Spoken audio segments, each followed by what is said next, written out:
What I would tell to anyone who's trying to accomplish their dreams and trying to live it out the best way that they can is to really find your purpose in life. And then when you find your purpose, you can manifest on it.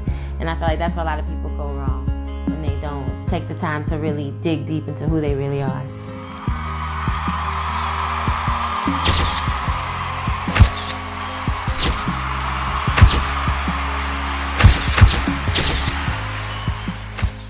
My name is Amber Nicole Scott, but my stage name is Amber Nicole. I'm 20 years old. I'm from Houston, Texas. I grew up in Houston, Texas with my 3 sisters. Actually, my 2 sisters is 3, including me, with my mama and daddy in Greens Point. That's Guns Point, that's the hood. My dad's a musician and my mom's a medical consultant, so she does medical billing and coding, things like that. And my daddy is a performer and has been a performer all his life with his brothers and the whole family. I mean, everybody in the family, I believe, really gets our voice from my granddaddy. When I was in, I believe, 2nd grade, I was leaving 2nd grade. It was the summertime. My mom told me that she was going to enroll me into the magnet program to go to Bethune Academy. And so I was about to be in 3rd grade, and I really didn't understand what magnet was. I just knew it was like special. So I was like, okay. And then I really started to get involved in choir. Like, I was already involved in choir.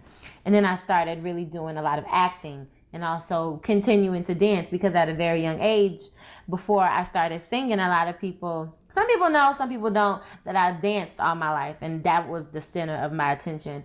And I would compete in competitions a lot, and so that was just a big part of my life: dancing, technical, ballet, all of that. And then when I got to the magnet program, I focused more on singing, and all of that carried on into high school.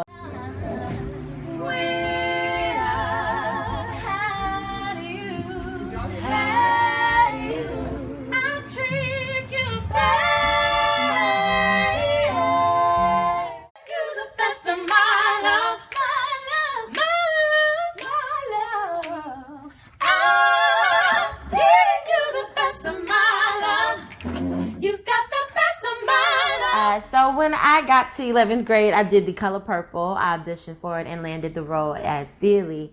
And I think that was my discovery year. Like, I felt like I really found my inner love for, like, acting. I never loved to act as much as when I was on stage performance, being Celie. Ugly Celie. I remember I, like, could not do my hair. My theater teacher told me to not do my hair for, like, a week straight, just so it could be, like, ugly looking and natted up. And so that's what I did.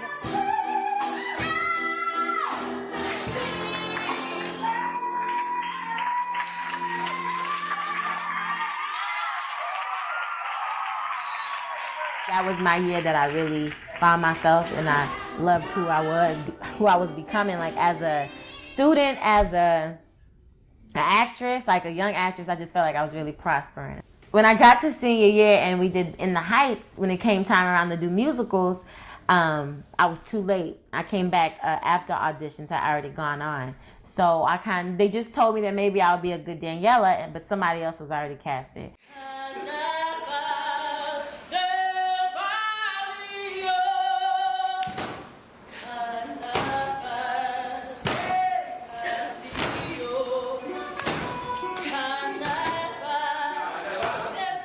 We were that type of school to really prepare you for that. Like, if you're not that character, if you are not portraying it as best as it can be portrayed, you just, you got to be booted. And I feel like that's just the real world. And I feel like that's why people from Carver Magnet High School get to the top, fast, because we are trained for that and we're built for that. So by the time we get to the real world, to New York and doing auditions, we'll be well suited for it. I was also nominated as Best Supporting Actress, and I actually won that. And that was like, I think that was the big breakthrough for me. Like, I don't know why, like, even though it's just a little bitty Tommy Tune Awards for all high schoolers, like nothing crazy, but it was big for us. In high school, that's big. I think that was like one of the best feelings that I've ever, like, to this day have felt. With much anticipation and no choice but to wait. As I grew up, I started to sing in different churches. So I sang in Woodlands United Methodist Church. And they hired me as a soloist, and I also sang soprano and alto from time to time. And I sang there for a year. And it was beautiful. It was such a big congregation, like over 300 people seated every day. So that's pretty big to me for church.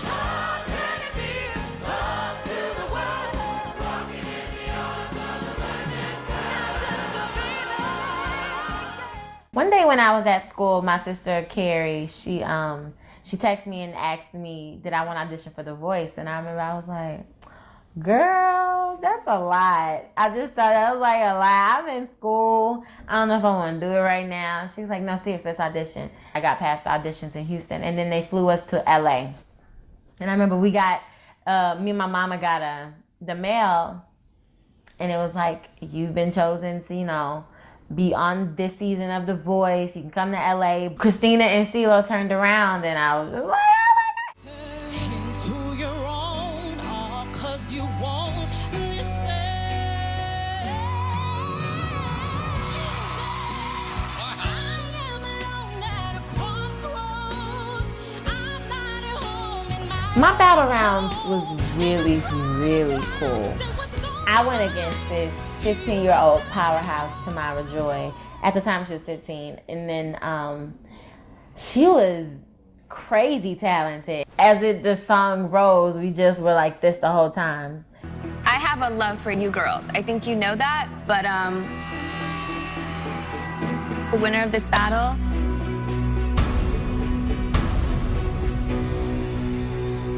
is Amber.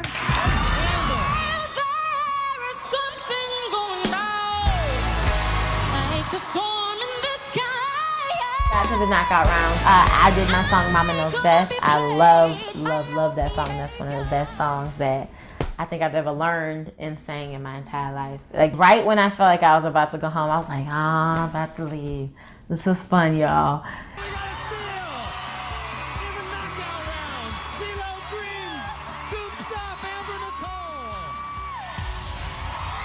So I chose CeeLo, and then I was on CeeLo's team. So I was thanking God after that. I was like, Amber, you gotta bring it, because now you're on somebody else's team, so you gotta show them why you're here. So for the live rounds, CeeLo gave me a song called Wasting All These Tears by Cassidy Pope. Tried to find you at the bottom of the bottle, laying down on the bathroom floor. My loneliness was rattling the window. You said you don't want me anymore. I knew I didn't want to win. I didn't want to be tied to a contract for 7 years. I knew I just wanted that exposure, and I got it. I think I've had enough. I might get a little drunk. I originally started doing YouTube covers just to show people that, like, I'm not dead. Like, The Voice didn't discourage me and push me into a small corner. Like, I'm still singing, I'm still trying. Like, this is regular day life.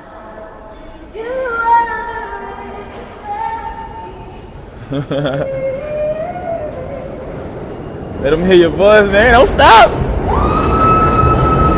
People say it's like, oh, this is the top. This if you're in New York, you get it. And I was like, well, yeah, but let me see. Like, let me find out for myself. Let me see how many connections I can get, how much networking I can do, how many shows, how many people I can come across that have been with the greats. So that was really my goal when I moved here. I can't even tell you what's next. Like, I know what's next is, it only goes up from here. Whatever's next, it's gonna be amazing.